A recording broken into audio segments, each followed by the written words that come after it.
Hello friends, मी आरती तुमचं स्वागत करत आहे आपल्या नवीन व्हिडिओमध्ये।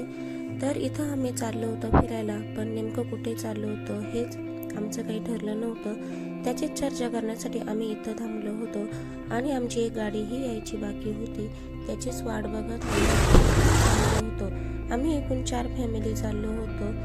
तर सर्व एकत्र आल्यानंतर आम्ही ठरवलं आम्हाला कुठे जायचं आहे आणि आम्ही कुठे गेलो हे बघण्यासाठी व्हिडिओमध्ये कंटिन्यू राहा।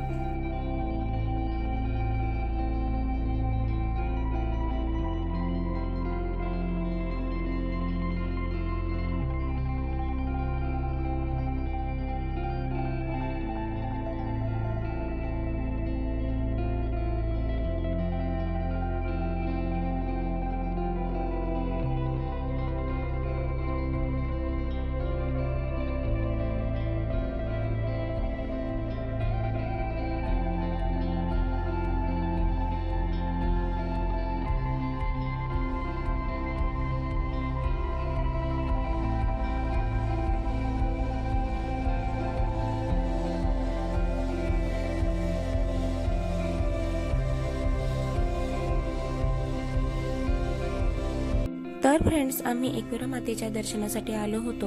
महाराष्ट्र देवीची 3.5 शक्तिपीठे मानली जातात, त्यापैकी माहूरच्या रेणुका मातेचे रूप म्हणजेच एकविरा माता। लोणावळा जवळील बेहरगाव कार्लागडावरील आई एकविरा देवीचं मंदिर आहे। ही देवी एक आदिशक्ती असून ती एक जागृत देवस्थान म्हणूनही ओळखली जाते। आम्ही उरणवरून आलो होतो। उरणवरून अगदी 87 किलोमीटर अंतरावर एकविरा मातेचं मंदिर आहे। हे मंदिर 5 पांडवांनी एका रात्रीमध्ये बांधलं असून या मंदिरामागे खूप मोठा इतिहासही आहे। इथे सर्व लोक म्हणजेच आगरी कोळी, पाचकळशी, बौद्ध, कुणबी आणि अजून समाजाचे लोक इथे भावभक्तीने येतात।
पायऱ्या चढत असताना ह्या दुकानवाल्या दादांनी आम्हाला थांबवलं, कारण त्यांना आम्ही व्हिडिओ काढत होतो हे समजलं। तर ते आम्हाला आई एकविरा मातेबद्दल माहिती देत होते।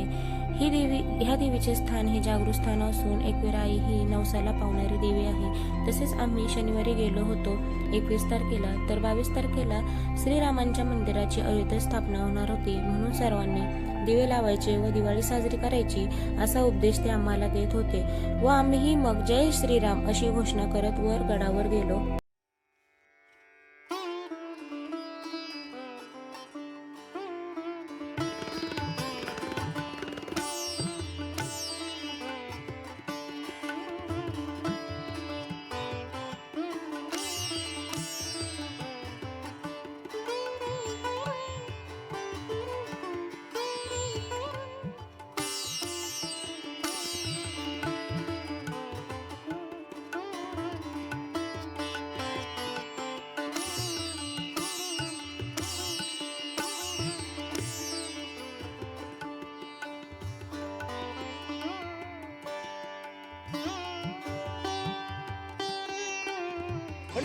हाँ